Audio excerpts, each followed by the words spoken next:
naniniwala ako na bihira tayo bigyan ng second chances. Everything happens for a reason. Ako, aminado ako, some of it was our fault. Hopefully, one day, di ba, magkaroon talaga ng tamang closure. Insecure ako. May mga insecurities ako. Tinatry kong matutunang mahalin ulit yung sarili ko. Ewan ko, iba yung kabog ng dibdib ko. Like, mananalo, sige na. Dito talaga binigay ng universe to sa akin. Hindi siya napunta sa'yo, ibig sabihin, merong mas better for you. Hindi ayan yung path mo, dito ka.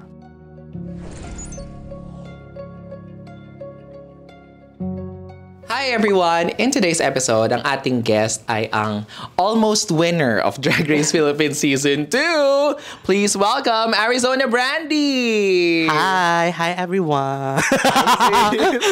Hi sis! Welcome to Evangelism. Yes! Grabe. Thank you for having me. No, thank you. Oh, you're welcome. That's it. Maraming salamat for... Thank you everyone! Thank you. Kamusta ka sis today? How are you today? I'm doing good. Sobrang happy. I'm enjoying life. Hindi sa nakainom ako ng marami. Hindi sa pangatlong baso ko na to. Hindi yun. Sobrang ako, thankful and grateful that I'm still here. Oo naman. Tama. So today, saan ka galing? Galing ka ng bahay? Galing akong bahay. Ayun lang. Na-enjoy ko yung kasi lately, di ba, yung mga gantong times, medyo lay low tayo sa mga show. Like, once a week, ganon. Swerte ka na nga, di ba? Pag once a week eh. Parang na-enjoy ko yung life outside Arizona Brandy. I get to explore who I am. Galing ka bang bakasyon recently? Or yes. Unplanned vacation kasi wala masyadong racket eh. Tama. So ibakasyon natin siya, di ba? Correct. Yes. Ayun, lately, na-enjoy ko yun, mag-self-love. I love it. Kasi di ba parang minsan nalilimutan natin yung sarili natin behind the drag queen, behind the character man, kung sino. So parang lately, parang I get to rediscover who I really am. I got to go. Totoo yan, no? Kasi as a drag queen, talagang minsan kahit uma-earn na kang, iniisip mo pa rin, anong pyesa ko? True. Bawat hinga mo nakadedicate sa drag eh. Yes. And ito talagang moments na to. Ito yung mga lean season eh. Ayaw gumastos ng tao. True. So talagang bababa talaga yung mga natin. Tsaka talagang mas busy ngayon ng season 3 eh. So talagang sila yung moment nila to. We had our chance last bigay year. natin. So, it's interesting to know na. Sino ba si Genesis? Gusto mo ba naman natin sabihin or dead name siya sa'yo? Hindi naman siya dead name sa akin. Trans na ba? Si Army Genesis. May Army. Army. Kasama talaga siya ng pangalan mo? Oo, kasi gusto ng tatay ko maging sundalo ako. Eme.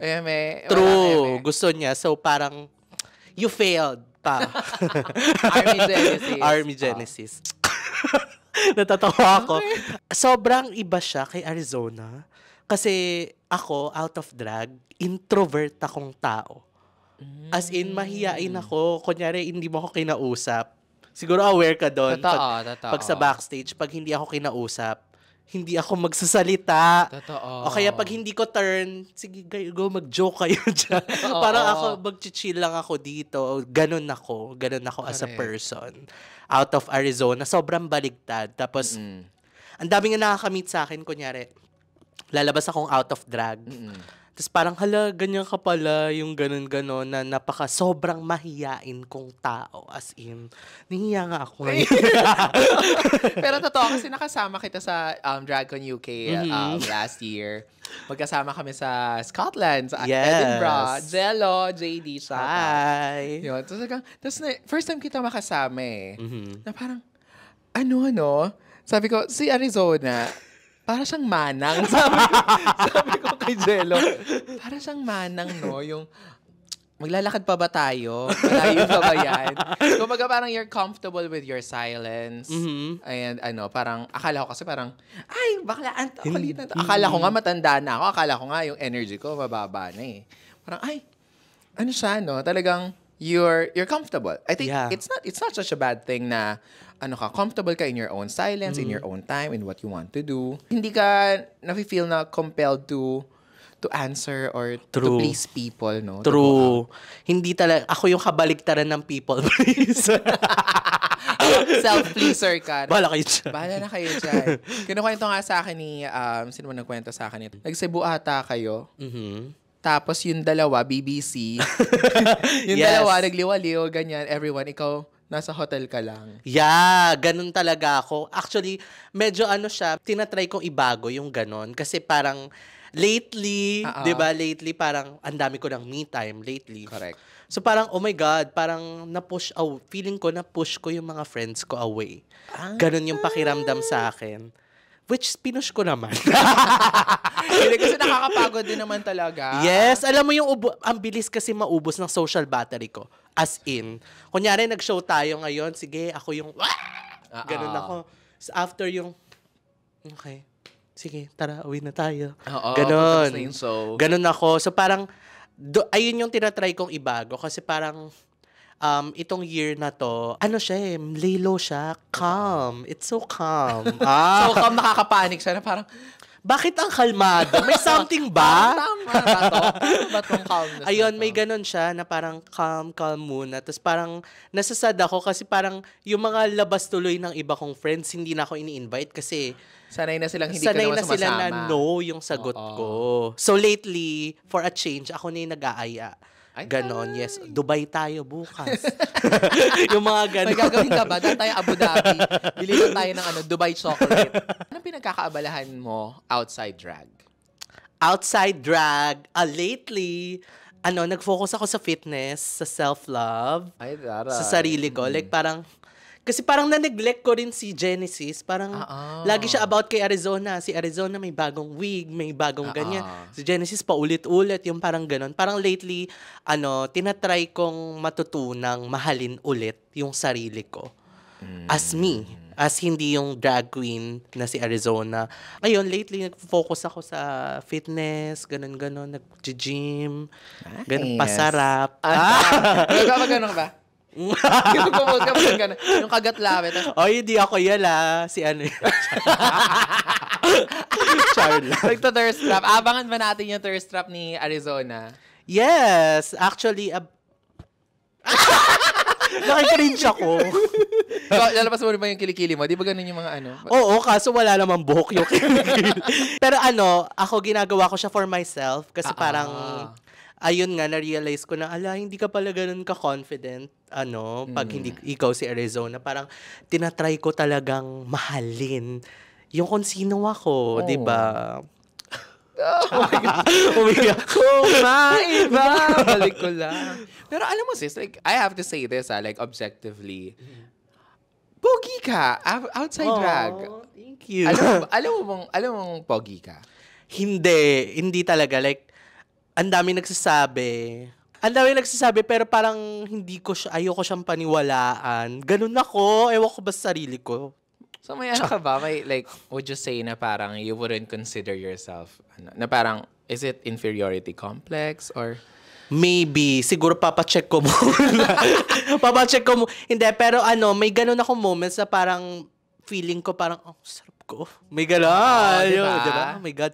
Parang kinabukasan, parang ang pangit ko. May ganun ako. Ganun akong tao. So, ayun yung wino-workout ko ngayon. Kasi parang, sige, bigay natin. Ang daming nag-a-admire sa'yo. Diba? Ganon. Minsan nga, diba, nagpo-post ka parang, mas gusto nyo ba out of drag? Diba? May mga ganon. Na correct. Mga tao, parang, pero parang iba pa rin pag galing siya sa sarili mo na, oh my God, ang ganda fresh ko. Yes. Ayun yung wino-workout ko. Ang ganda ng skin ko today. Diba?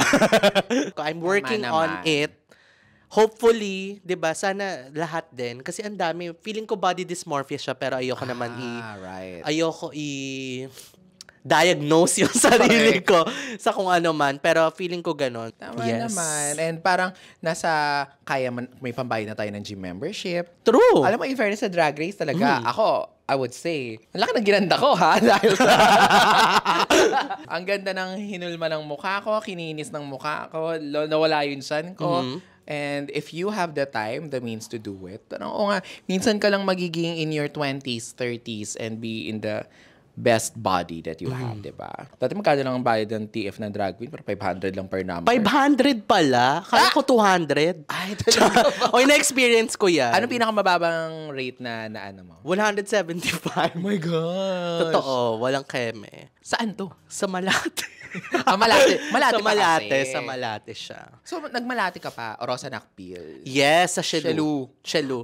Oy, this is nothing against Shelu. I love Shelu. Yes. Doon ako lumaki. Correct. May mga days lang talaga na kunyari, wala kayo masyadong maraming tao o 1/4 yung TF, may ganon. Correct. May ganong days. Tsaka ano naman yun eh, yung halaga rin naman ng 175 noon, hindi rin naman siya same sa Yes. barya na lang ngayon. Pero, oo, yung Shelu, Library, Fab, naabutan ko yung scene na yan. Ayun yung hindi alam ng maraming tao. Akala nila parang bigla lang ako sumulpot. Parang ang dami kong pinagdaanan, B. nakasabay niya si Bernie. Yes. Si Bernie sa Sa kabilang- Malate. Oo, sa Shelu. Kasi magkatabi, di ba? Obar. Obar, Shelu, Red Banana. Red Banana. May fluid lounge pa dun sa ano. And then, Rainbow Project, bago siya naging Club Mafia. Gilligan's Island pa tong kanto na to. So, Wow, alam mo rin. naalala ko pa siya. The kids will never know kung gaano kasaya sa Malate. Yeah, ang saya sa Malate, in fairness. At saka ang daming pioneer drag queens na sa Malate talaga nag-start. So ako, Malate queen talaga ako. Doon ako namulat, doon ako natuto. Ayan, sa mga hindi nakakaalam na ang tagal ko ng drag queen, 10 years. 10 years. 10 years na ako nagda-drag. So, ang dami ko na naabutan. Mama na nga ako eh. Actually, Mama Arizona, mas matagal pa siyang drag queen sa akin. Pero oo nga, kasi iba pa yung drag scene noon. Yeah. So, female impersonation pa yun noon. Yes. Sino yung impersonate mo? Jennifer Lawrence. Siyempre, doon na tayo sa maganda. Magsisinungaling na lang. Jennifer Lawrence ka. Hindi, ako doon. Adele talaga. Oo. Adele talaga ako nag-start. As in, matagal ko na siyang ginagaya. Meghan Trainor, yung mga plus size. Kasi Correct. plus size ako. Arizona Baliena, was... Yes. Dati siyang, yun ang drag name mo. Yes, Arizona Baliena. Yung drag name ko dati. Yung history niyang Arizona Baliena. Arizona siya muna. Di ba? Arizona lang, ganun-ganun. Tapos merong customer ng Shelu dati. Sumalangit na Totoo, walang chemist. Love na love ko yon si Doc. Paulit-ulit siya, hindi niya kasi alam pangalan ko. Asa na ba yung Baliena? Ganyan-ganyan. Bibigyan ko ng tip, paulit-ulit. Oh, yung Baliena. Oh, ikaw Baliena. Sa ako, nainis na ako, kinaltukan ko. Hindi, parang, ano ba yan? Nakakainis ka naman, paulit-ulit. Tapos parang, sige, embrace natin siya. Arizona Baliena. Doon nang galing yun, kay Doc. After ng Arizona Baliena, ang dami. Pinagdaanan, pumayat ako. Arizona B na siya. Arizona bilang. Arizona B. Tas, na-discover ko sarili ko, parang, kailangan ko ng brand. Dumating ako sa ganong point. Ang tagal ko na nagda-drag, hindi pa rin ako kilala sa drag industry. Parang, kilala ko ng fellow queens. Correct. Si Arizona yung nag-a-Adele, ganyan-ganyan. Pero parang sabi ko, gusto kong iangat siya to the next level. Gawa tayo ng brand. Sabi ko, why not yung brandy? Kasi, ko siya, hindi ko nga siya brand eh. Like, wala lang, hobby ko lang.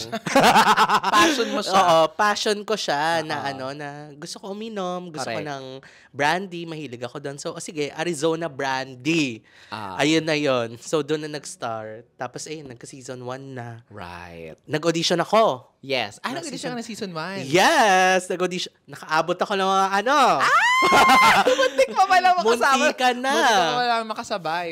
Muntikan na, pero ayun, unfortunately, hindi ako, sobrang heartbroken ko na hindi ako hindi ako, kasi parang naghihintay ako, tapos malaman-laman ko, may mga nawala na pala. Ako, naghihintay pa rin ako. Ganon, sobrang heartbroken ko nung time na yon. Pero doon nabuo yung mantra ko sa sarili ko na everything happens for a reason. Ayun palagi, until now. Simula nung moment na yon until now, ayun lagi yung pinanghahawakan ko. Kung hindi siya napunta sa'yo, ibig sabihin merong mas better for you. Or kung may masamang nangyari, ibig sabihin, it's the universe telling you na hindi ayan yung path mo, dito ka. Kabatch ka sana namin. Sayang nga, di sana parang mga third out ako nun.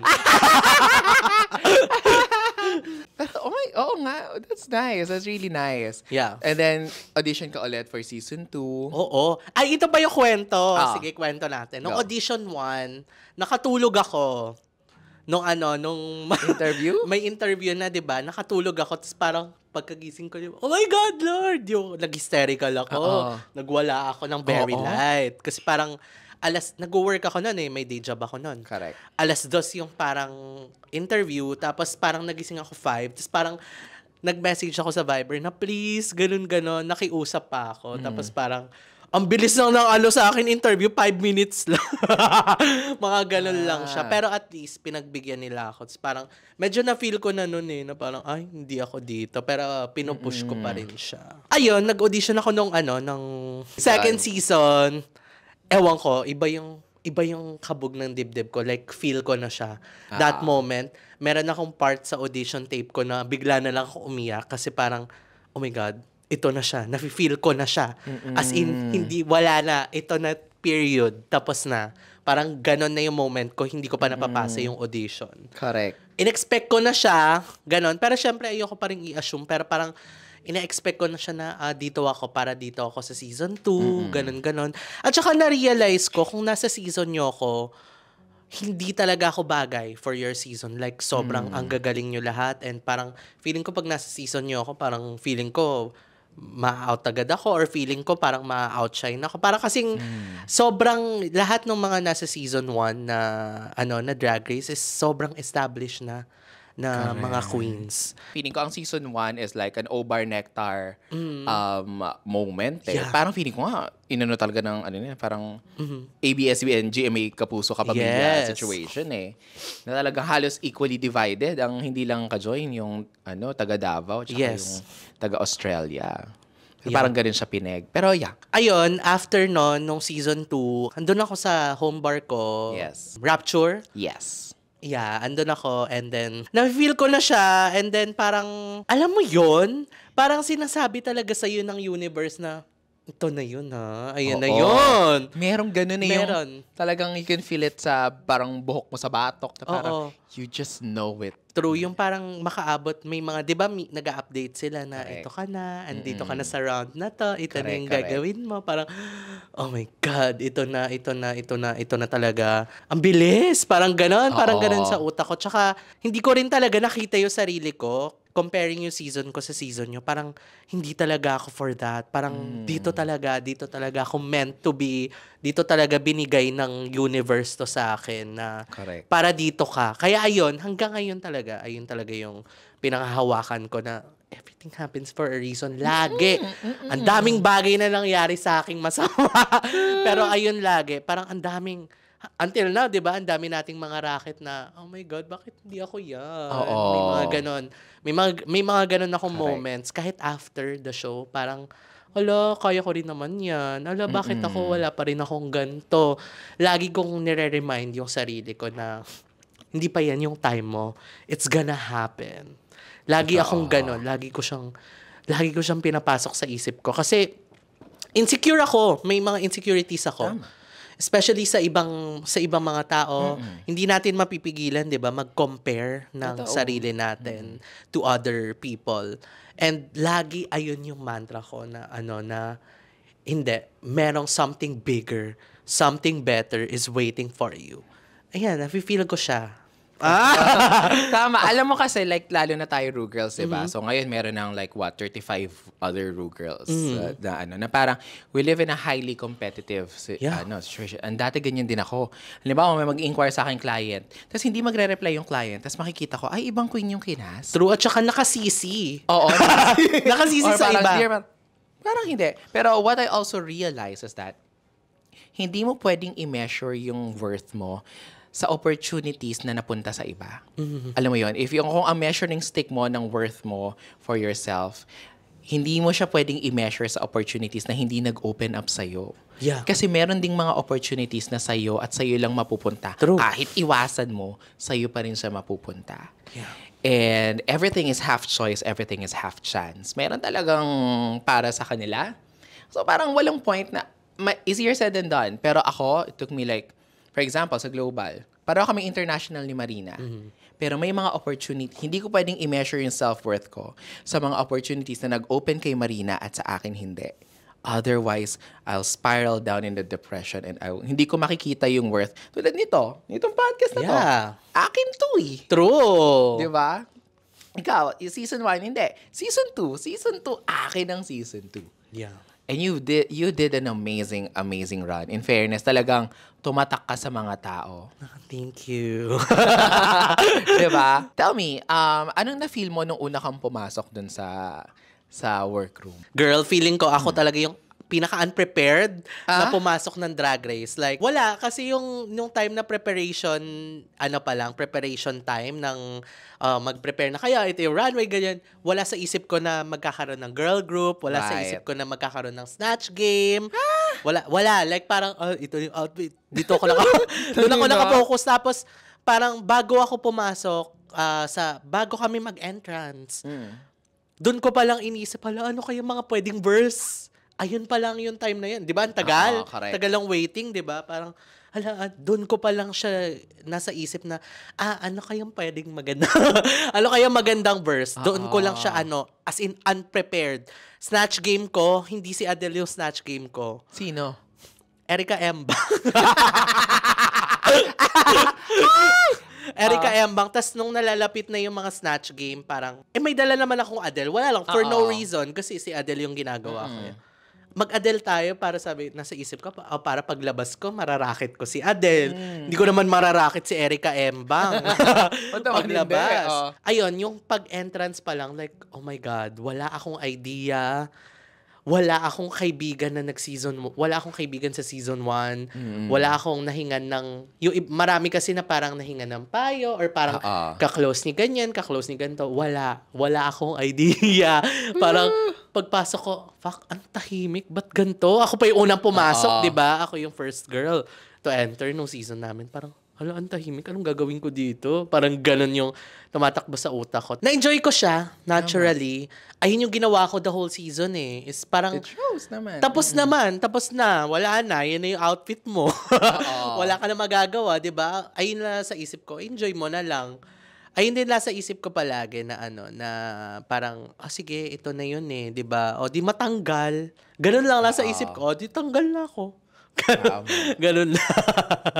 Pero I think kahit na mukhang parang hindi mo siya napaghandaan, I think ang nakita ng mga tao is you really enjoyed your time while being there. Alam mo, for me, yun ang totoong essence ng improv ginawa niyo ni Hannah Beshi. Na sa improv kasi, kahit na magkamali ka, tuloy mo lang. I mean, that's there's a gift in every mistake. And the ability na pagtawanan mo yung sarili mo at that very moment, I think that makes you a really good improviser. There's no point. Well, wala naman din masyadong nakakatawa sa snatch game nyo kasi. Totoo naman. Parang, kabay na nga sa akin yun eh. What's your favorite part of your season? Favorite part ng season ko, I got to meet these amazing queens, sobra. Kasi parang, before Drag Race, parang meron akong sariling mundo. Hindi ako nangingilam, wala akong pake sa mga nasa ibang lugar, wala akong pake sa social. Wala akong follower eh. Wala akong pake sa follower ko, 3 lang, okay. Go, laban. Salamat. Mama ko yung isa doon. Ako pa yung isa. Akala ko ako na yung kasi parang feeling ko talaga, hardworking kong tao eh. Ganun. Meron pa palang mas hardworking, na ganito pala yung storya ni Bernie, na friend ko lang siya sa Facebook, dati. Ganon.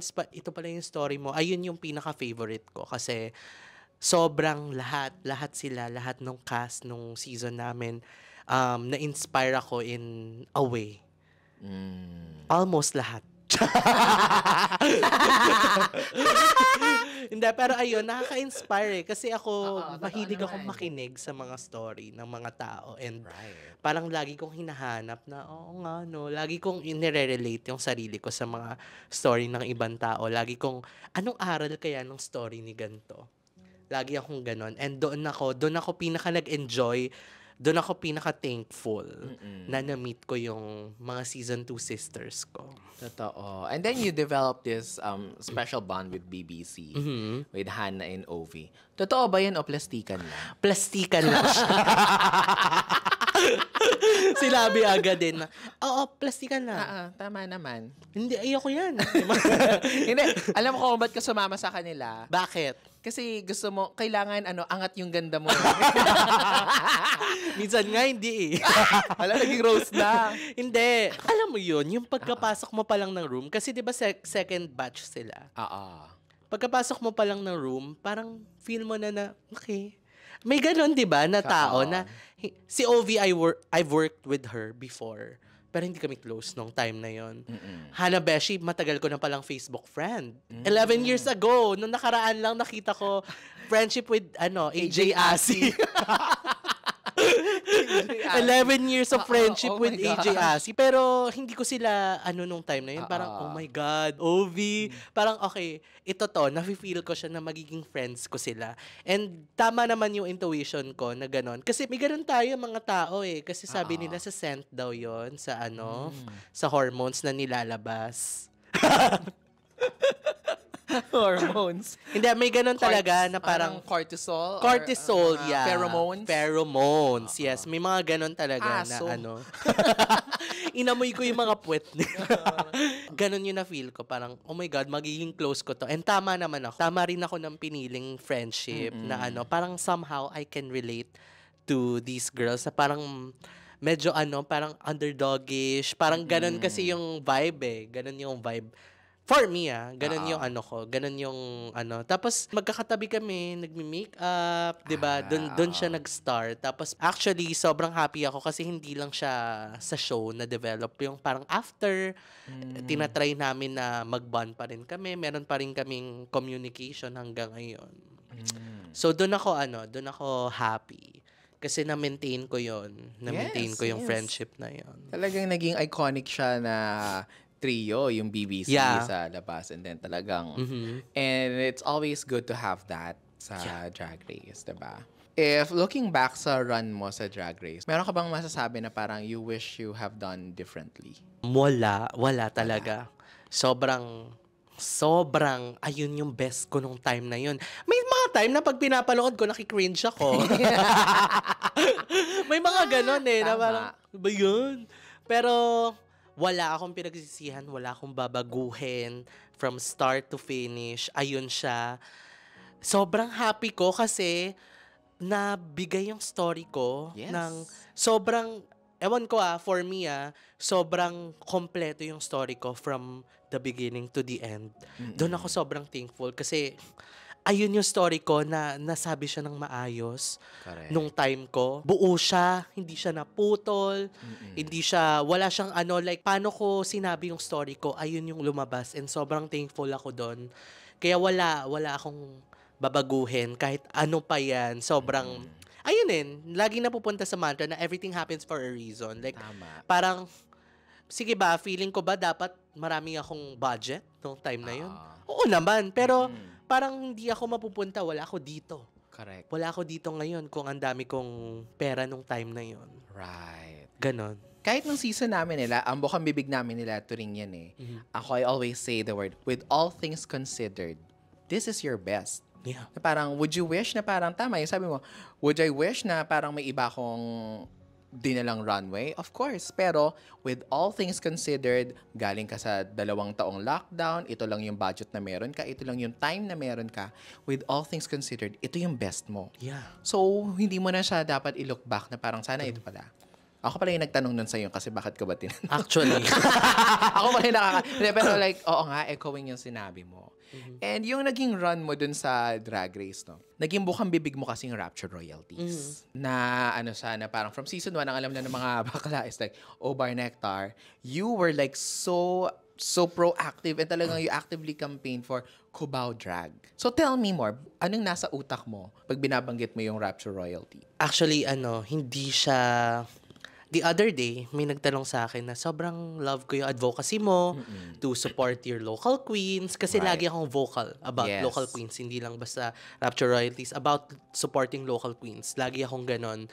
Itong love ko for the royalties, hindi siya forced eh. Kasi feeling ko ayun talaga yung reason ko eh. Feeling ko ganun ako. Nung pumasok ako, feeling ko ako yung sacrificial lamb eh. Feeling ko ako yung first of all the girls. Ako yung una, ako yung maghahawak ng torch much. Wala akong pake mananalo ako. Gusto ko lang mabigay yung word out there na, hello, nandito kami. Hindi lang basta Obar tsaka Nectar yung nasa Manila. Meron mga Cubao Queens na napaka-talented. And sobrang nabuo ko yung family na yon. Parang kakabuo lang nung grupo namin eh. Parang mga 2 years pa lang kaming nabuo nung nakapasok ako. Pero grabe yung sisterhood, grabe yung family. Like, lahat ng mga sikreto ng bawat isa, alam namin. Correct. Nag-aaway kami, ganon, pero bati agad, ganon. Sabi ko nga, feeling ko, bago ako pumasok ng drag race, may sarili kaming drag race sa dressing room. Ganon yung pakiramdam namin sa isa't isa. And hindi siya basta lang na advocacy ko na, from Rapture, hindi siya advocacy. Gusto ko siya. Kasi gusto ko ako yung mag-open ng door. Gusto ko hindi ako yung end. Gusto ko hindi ako yung last girl from my sisters kasi kitang-kita ko yung And feeling ko hindi naman yon kasi si Angel was from pero hindi ko tinitake yung credit na from Rapture. Hindi ko tinitake Angel yon and hindi rin naman ayun yung kilala si Angel pero ayun lang yung gusto ko mangyari na hindi ako yung last. Gusto ko tuloy-tuloy. Gusto ko every season ganito kasi deserve ng mga to. Sobra. Nga. So talagang very intentional ka talaga na and of course hindi siya agenda eh. Talagang parte kasi siya kung sino ka. Yeah. Like parang wala namang parang what I felt at least is parang hindi naman ako yung magiging Arizona na ganito kung wala yung royalties. Yes. So parang kung okay kayo sa akin, okay din sila. Parang tignan niyo rin sa mga sisters ko. I think that's ang ganda nun. Parang for you to bring your sisters along in your journey. Royalties is solid. Yeah. Yes. And there was a time na talagang people flocked to Rapture. Talagang napupuno yung Rapture because of what you did. It actually elevated your sisters and of course that place. I think it was last year, no? Na the royalties left Rapture. April. Tandang-tanda ko pa. 1 year na. Nag-1 year na. So I think it's also we're already in a safe space na parang mag-usapan siya. It's already in the past. Yeah. Napag-usapan siya kahit paano na parang ano nangyari in one night 7 queens were like natanggal sa bar. Can you tell us your side of the story, like what happened? Yeah. Of course kasi ako for me on my side okay na ako. Tapos na ako. Naka-move on na ako. Right. I said sorry to them. Hindi ko yun pinost, hindi ko yun inano na ayoko siya i-public eh kasi in the first place internal siya, parang in the first place normal 'di ba sa workplace na magkaroon ng misunderstanding between the employees and the boss. Correct. For me, ganun yung dating niya. Parang oh my god, bakit to lumaki ng ganito? Nung time na yon hindi na ako nag-show doon, pag-guest na lang ako. Ayun din yung pinili ko na parang ayoko na masyado mag-bar. Parang okay na ako sa mga guesting. Okay na ako sa ganun. Tama. Pero I still felt responsible for the queens na naiwan doon. Kasi hindi ko sila basta pwedeng iwan. Okay na ako kaya nyo na yan. Hindi siya ganun for me. So parang ayun, nagkaroon na lang ng misunderstanding between the management and the queens. And ako aminado ako, some of it was our fault. Okay. Ako, sinabi ko rin yon sa kanila, nag-reach out ako. Sinabi ko, ito yung mali ko, ganun. Okay naman na. I think, ayun din lagi, everything happens for a reason. Nagsisircle back tayo doon na I think the girls are better off after kasi they get to experience other places. Right. Ngayon, dami na nagpa-perform sa kanila kung san-san na sila nakita. Ayun nga, sobrang thankful pa rin to the people supporting the royalties kasi kahit wala na sila sa place na yon, andun pa rin yung mga supporters nila. Sobrang amazed ako kasi yung iba may mga fan account na. Totoo, hindi pa lumalabas sa Drag Race yes. yan, ha? May fans na. Meron na silang mga ganung account. And lagi ko sinasabi to, although wala na kami sa place na yon, I think for me, hindi talaga siya about the place eh. Yeah. Hindi siya about the hometown. Sabi nga ni Adele, it's the people. Tama. Ayun siya for me lagi. Hindi siya basta, wala na kami sa Cubao, wala na. Hindi siya eh. Kasi in the first place, kaya ako ni-represent yung place, it's because of the people. It's because of my sisters. Right. Ayun. So parang hindi pa rin nawawala in my heart. parang ganun pa rin siya. I'm still a Cubao queen. Tama. Wala man na ako sa place na yon. Sobrang thankful ko sa place na yon. Yes. Promise. Wala na akong masamang tinapay. I've moved forward. I think they move forward over it naman. Lahat naman di ba? Nagmo-move on. So parang sobrang happy ako kung nasan ako ngayon. And hopefully one day, di ba, magkaroon talaga ng yung tamang closure na Tama. harap-harap. Face Pero to okay face. naman. Oo. Basta, at the end of the day, happy ako. I think happy yung mga sisters ko. I think happy sila. Yeah. Yung mga natira doon. Happy yung place. And lagi akong thankful. Hindi naman. ko sila mamasamain. Hindi naman ako ganong tao Hindi naman ako parang, galit ako sa inyo. Hindi ako ganon So parang, okay na. Sige, if ever ma-meet ko yung mga taga doon, hello, mag-hello ako. Ganun lang. Tama naman. Yeah. It's so beautiful. Tsaka kasi yung Cubao Drag, it's not a place It's not an establishment. Cubao Drag is the experience. Yes. The people. Kasi dati, nag-call center din ako. Sa tapat lang ako ng Cubao Expo. Sa Stellar dati, ganyan. So, minsan mag-VTO lang ako, tapos tatawid ako. So, talagang isa ako sa mga batang lumaki sa Cubao Drag, ng Starlights, Palawan 1, Palawan 2. My God. G-Spot, Spectrum, Rapture, eventually, ganyan. So talagang it's the experience of Cubao Drag. It's nice to know na parang in spite of what happened last year, I think the royalties found a new home at Hosick and Bar Zero, and parang they were able to explore more. Hindi na lang sila performers. Nakikita ko nagpo-produce na rin sila ng gabi. Yes. Yung mga nights ni sila ng show. Riri, House of Valencia, na parang in the end, parang it turned out to be a better option for them kasi parang mas nakalapad sila at na-explore nila ano pang possibilities for their drag. Yeah, agree. Oo. In fairness sa kanila, kasi lahat sila parang, oh my God, nagawa mo to. Parang, alam mo, ganun lagi yung pakiramdam ko. Kasi, hindi ako yung mga drag mother nila, pero nasaksihan ko yung audition nila. Andun ako nung nag-audition sila sa harap ko, sa harap ng boss, na parang, tapos ngayon parang baliktad na. Parang dati ganito ka lang, mukha kang tanga dati. Tapos ngayon ang galing-galing mo na parang nakaka-proud. Ganun. So sa mga sisters mo sa royalty, sino sa tingin mo ang drag race material? Yung parang pwede na tong sumali. Ala, lahat sila. Baka magalit lahat. For me, parang nakikita ko si Chalita. Sobra, in-expect ko nga siya nung season 3. Pero, ayun nga, may sarili tayong time. Nakikita ko na parang, oh my God, ready ka na? Ano ba? Kailan ba time mo? Galigash, ganon. In fairness kay Midnight, yung drag daughter ko, parang, oh my God, I can see you. Pero lahat sila nakikita ko on their own times. Lagi ko sinasabi sa kanila lahat to. Lahat tayo magkakaroon ng prime. Lahat tayo, magkakaroon tayo nung rurok nung gusto natin.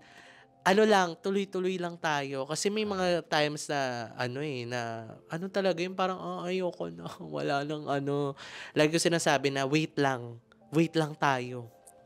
Ganon. Kasi ibibigay sa atin yung prime natin. Oo, lalo na ngayon. Alam mo, since Drag Race Philippines, talagang kahit yung mga local queens ngayon, talaga lahat, hindi mo iisiping 2 months, 3 months pa lang nagda-drag. Talagang sobrang tindi na ng competition ngayon. Yeah. Na even yung mga matagal na sa industriya, sila mismo nangangatog talaga sila sa... True. Nila, na parang, ang gagaling ng mga baby queens, in fairness, Correct. bigay natin sa local drag. Ang galing ng Pinoy drag.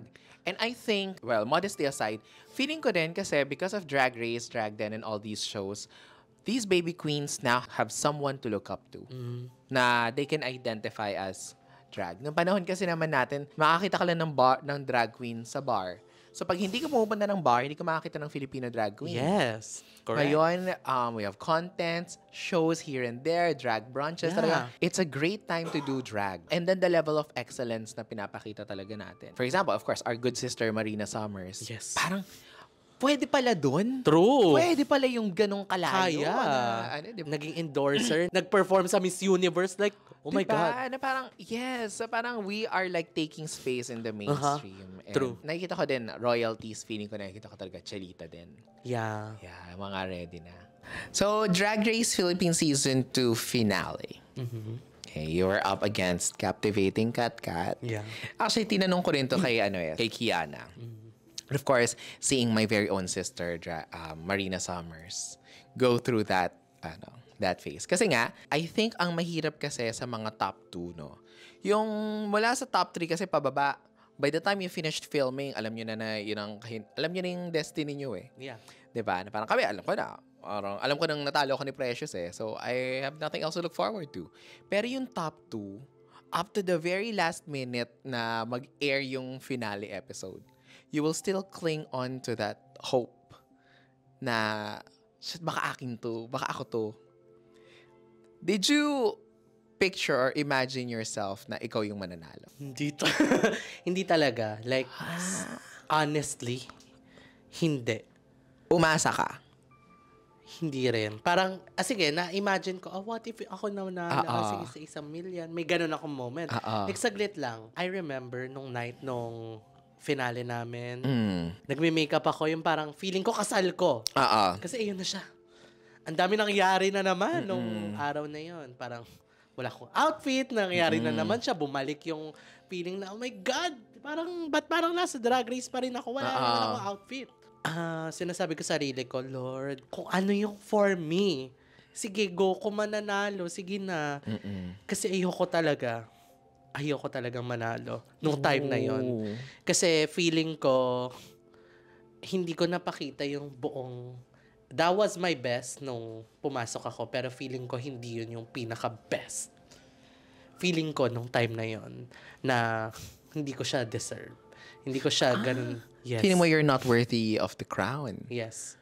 Nung time na yon na, oh my God, parang ang daming may mas deserve sa akin. And ayun yung pinagpipray ko noon nung time na yon na kung ano yung deserve ko, bigay nyo sa akin. Kung ano yung mas magandang kalalabasan, bigay mo sa akin. Kung ano siya, tatanggapin ko, promise. Kaya hindi ako nasaktan eh. Hindi ako nasaktan na hindi ako nanalo. Naiyak lang ako nung, di ba may mga kumakalat sa TikTok sa live na umiiyak ako. Naiyak ako sa message ko. Kasi sabi ko, hindi papakita yung message ko nung natalo ako. Kasi ayun yung reason ko eh. Kung bakit ako sumali. Ayun yung kung ano ako. Just to put it out there. My sisters, royalties, every season, meron. Ayun yung goal ko. Right. Hindi ko goal manalo. Siguro sabi ko sa sarili ko, bonus yon. Okay, manalo ako. Oh my God, may 1 million ako. Yes. Ganon. Pero hindi ayun yung pinaka-goal ko. And sinabi ko rin sa sarili ko after na hindi ako panalo, hindi pa end ko. Kasi parang for me, kapag nanalo ka na, parang you won. Though marami pa namang after, pero sa mata ng mga viewers, parang you won. Okay na yan. Okay na to. Next na. Parang gusto ko magkaroon ng looking forward. Ano pa? Kaya ko pang ma-redeem yung sarili ko. Ang dami ko pang kaya. Ang dami pang kaya ni Arizona beyond contact lens, beyond pagdila ng sahig. Ang dami pa. Tama. Ang dami ko pang gustong i-prove na gusto ko makita rin ng mga sumubaybay kasi hindi ko naman mapipilit yung tao na subaybayan nyo ako after show. Ang dami kong kayang gawin. Hindi ko sila mapipilit eh. Pero feeling ko ang dami pang next for me. Kaya feeling ko rin hindi siya yung time ko. Hindi ko siya na-feel at all.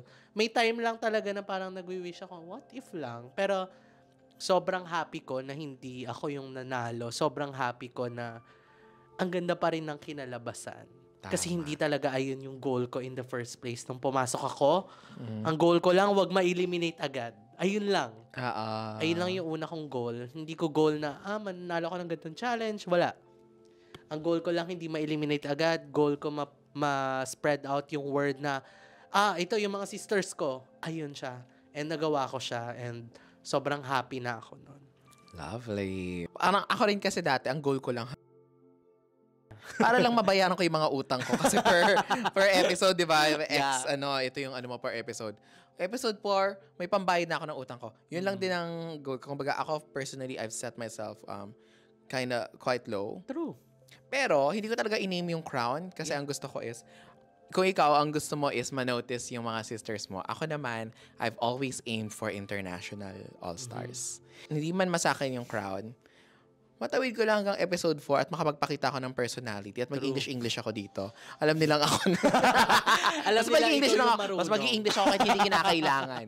Tulad nga sabi mo, everything happens for a reason. So how would you say na nagbago yung buhay mo after Drag Race Philippines? Oh my God, grabe. Grabe yung change ng buhay ko. Hindi ko ma-imagine yung sarili ko. Kung sasabihin mo siya, may mga taong ganun eh. Parang feel na nila na they're destined to be a star. Parang, I'm a star. Ang kilala akong ganyan. Kilala ko siya. Hindi ako ganun. Kung sasabihin mo sa akin to 10 years ago, nung nagsa-start pa lang ako mag-drag na, di ba sabi ko, una kong na drag queen na panood, si Jiggly, magiging guest, magiging judge siya, i-judge ka niya, sasabihin mo sa akin dati, mumurahin kita, hindi ako maniniwala. Kung sasabihin mo sa akin dati na makakapag-travel ka sa world, lahat ng gusto mong gawin. Kung lahat ng gusto mong puntahan, kaya mo, you had the means to do that. Because of drag, hindi ako maniniwala. Ganon siya. Lagi akong thankful every day. Lagi akong grateful every day kung ano man yung natatanggap ko. Kasi hindi ko siya in-expect. Wow. Sobrang lahat ng mga ano. Oo, may mga times na parang, may mga ganun tayong times eh. Pero, lagi kong nire-direct yung sarili ko. Nung nagsa-start pa lang ako, sabi ng isa sa mga drag mothers ko, si Lumina, sa Malate, always be humble. Lagi mong iisipin kung saan ka nag-start. Lagi ko siyang binabalikan. Minsan nalilimutan ko, pero minsan nire-focus ko yung sarili ko na, oh my God, dito ka nag-start, oh. Tama. Sabihin na natin, sige, mag-inarte ka ngayon, pero dito ka, andito ka dati, Bakit nag-aano ka ngayon? Lagi kong ginagawa. Lagi kong sinasabi sa sarili ko yon. And sobrang thankful ako kasi ang dami kong bagay na na-achieve. Ano yung mga naging highlights mo after Drag Race? After Drag Race, first time ko mag-travel ng eroplano, sobrang bata pa ako noon, hindi ko na maalala eh. First time ko mag-travel ng eroplano, guesting ko sa CDO. Tapos mag-isa ako. Tapos parang, oh my God, nasa eroplano ako. Ganon. Yes. Ganon kababa yung ano ko, yung kaligayahan ko. Nag-eroplano ako kasi nagdadrag ako. Hindi ko siya in-expect. Feeling ko mag-eroplano ako dati kasi kasi mag-OFW ako. Yes. Or magtatrabaho ako ng pero hindi ko siya in-expect na kung ano yung mahal ko. Totoo. Biglaan eh. Sobra. Hanggang ngayon, pa rin ako. Mind blown. Flabbergasted. Tsaka gobsmack. Lalim. Hanggang ngayon, after that, ang dami nangyari, ang dami kong show, ang dami kong pera. First time ko magkaganon sa bangko. Yung parang, oh my God. Kaya pala to. Kasi galing ka rin BPO, di ba? Yes. Galing din akong BPO. Ako din minsan talaga, isang show ko, isang sahod ko noon, ng isang buwan. Girl, isang show ko, dumating sa point na isang show ko, isang taon ko siyang inipon before. Wow. May ganun akong show na parang, hala, ilang oras lang to? Oo. May ganun akong show sa parang, oh my God, thank you Lord. Yung na yun, yung gap na yun talaga. Ang tindi. Hindi ako lumaki sa yaman. Hindi talaga. Commuter ako dati. Nag-MRT ako. Nakikipagsiksikan ako. May maleta akong dala. May dala akong sako bag. Oh my God. Papasok ng bar. Ganon. Tapos ngayon, sige, go. Mag-grab tayo. O kaya ganon, hatid mo ko. hatid. Kailangan may service ako. Yung mga ganon. Tsaka yung mga tao. Doon ako lagi nag-focus. Lagi kong sinasabi sa mga posts ko na sobrang thankful ako sa mga tao, sa supporter ko. Ayoko sila tawaging fans. Ayoko. Tinatry ko iwasan na tawagin yung word na fans. Yung friends. Ventilador.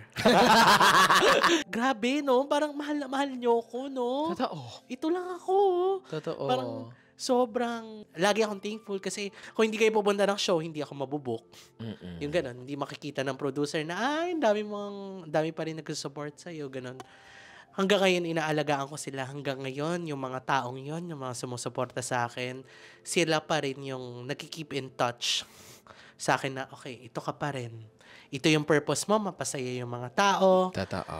Lagi ko nire-refocus yung sarili ko kasi hindi natin may iwasan na mawawala tayo sa focus. Totoo. Kasi ang taas na natin eh. Ang success na natin eh. Sumakses ka bigla eh. Step by the step. Ayun na nga. So parang, lagi ko nire-remind yung sarili ko na be humble. Yeah. Ganon. Meron akong recently na-discover sa sarili ko, nagkaroon ako ng acting gig. Yes! Oh my gosh! Sobrang- Oo nga, kay KZ. Kay KZ. Hindi ko rin in-expect na marunong ako, Magaling nun. pero kinaya ko. Emotion yun. Sobrang iba siya sa Arizona. Right. Arizona nagjo-joke na ibang-iba siya, and nanghingi ako ng sign sa universe like tatanggapin ko ba to? Kasi binigay sa akin eh. Pagkabasa ko, sabi ko, oh my God! Ang layo! Hindi Paminta. nga sa drag queen eh. Paminta nga. Paminta siya dito. Anong gagawin ko dito? Mukha akong tanga. Pero nakarelate ako sa story. Nakarelate ako sa about coming out, about Right. being closeted, about hindi tanggap ng family. Nakarelate ako doon. Tapos na-feel ko rin na for this year, inire-ready ako ng universe into something na parang gawin mo yan, kailangan mo siya. Ayun yung ko naman this year is parang lahat, di ba everything happens for a reason. Right. And lahat yan preparation for something new, something big, something better. So sige, sabi ko, sige. Gawin natin to. Tama. In fairness naman, kinaya ko naman siya. Hindi mo lang siya kinaya. It was acting. Yeah. It was really emotions. It was like, yung I tweeted about it. It's like, taray, mata-mata School of Act. Hindi ko nga napanood yung sarili ko. Hindi ko kayang panoorin yung sarili ko eh. But you did it so well. Thank you. Now, speaking of preparing, universe na preparing you for something else. Now, the burning question is, kapag tumawag sila, dalawang telepono na nagre-ring, isang local all-stars at international all-stars, anong tawag ang sasagutin mo at bakit? Oh. Hello. Kung sabay tumawag. Oo, sabay sila tumawag. Kunyari, hypothetically, sabay Nagsabay sila, di ba? Or at any given time, meron kang chance to choose kung local or international. I would choose, local. I would still choose local because feeling ko hindi ako natapos sa chapter ko sa local scene. Feeling ko meron pa akong gusto i-prove locally. Feeling ko parang until this moment, parang feeling ko binabox pa rin ako ng tao na gusto mo na mag-vape, gusto mo na mag-alak. Kahit na Magpapak ng which is contact true lens. naman. Pero parang until now, binabox pa rin ako doon. Tina-typecast pa rin ako doon. Bawat post ko pa rin, inom na tayo ma. Yung mga ganun pa rin yung comment eh. Parang gusto ko mapatunayan locally muna, di ba? Step by step. Bigla kang sumakses eh. Ayun na nga, ayun yung gusto ko. Kung ano man, kahit ano man yan, hindi ako mamimili. Ako yung ganong type ng person. Kasi naniniwala ako na bihira tayo bigyan ng second chances. Totoo. And pag ako binigyan ako ng second chance, igagrab ko siya agad. Hindi siya lagi eh. Oo. So, Diba? So kung tinanong na sa'yo, go na yan. Oo, mauna-una Laban na. Okay na to. So last question, sis, before we wrap this up. Knowing what you already know now, sa buhay mo ngayon, na ito na yung narating mo, there's so many things that you'll be grateful for. What would you have told your younger self? Oh my God. Ang sabihin ko sa younger self ko is, go, go, go. Hindi mo yan. Hindi. Sabihin ko, be ready, be strong. Kasi, ang dami mong pagdadaanan na mga bagay. Like, ang dami kong pinagdadaanan ngayon na ako lang yung nakakaramdam na ayoko naman siya i-share sa lahat. Alam nga i-share ko. Kailangan mo maging matatag. Parang lahat ng mga naramdaman mo before is preparing you for this moment. Tama. Kung nasan ako ngayon, Yeah. in the present, hindi ko rin alam yung future ko eh. Correct.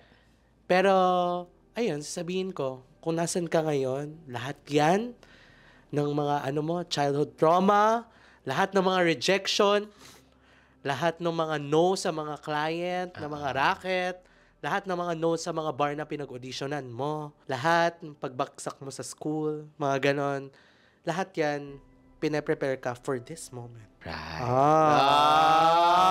I love it. Thank you so much, sis. And to all our viewers, if na-inspire kayo and if there's anything that you want to tell Arizona, comment down below. Binabasa namin silang lahat. Yes. And thank you so much for sharing so much of yourself. And we can't wait to see more of you. You're gonna see more. Tama! Yes, and that's it for this evangelism. And thank you so much. Please don't forget to like, share, and subscribe. And we'll see you in the next video. Bye! Bye-bye! Bye! Love.